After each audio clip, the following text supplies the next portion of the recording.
Hey guys, David and Mike, the Discount Property Investors. We're coming to you today with some knowledge about some of the real estate formulas that we use in our business. What is the BRRRR method?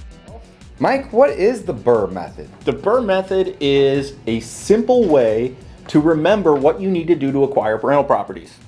You buy them, you rehab them, you rent them out, you refinance them, and then you repeat. So BRRRR is an acronym for what you're going to do to reuse your money over and over and over again to build a rental portfolio. That's right. It's a strategy to acquire a lot of assets very rapidly with limited funds. You can turn your money over and over again. We do it, and we borrow money to buy all of these. So we use private lenders and hard money lenders to get into these deals. We use banks to get out of those deals and pay back those lenders, and we're able to acquire a massive amount of properties in a very short period of time, which builds wealth. We wrote a book on this. We like doing it so much. Mike, tell them about our book.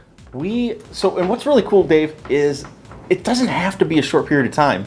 It's the money. You don't have to use your own money. Use your own money to create wealth. So we wrote this book. It's called The BRRRR Method. It's available on Amazon. It tells you exactly how we added 100 properties to our portfolio over the past about 2 years, guys. Check it out. Links below.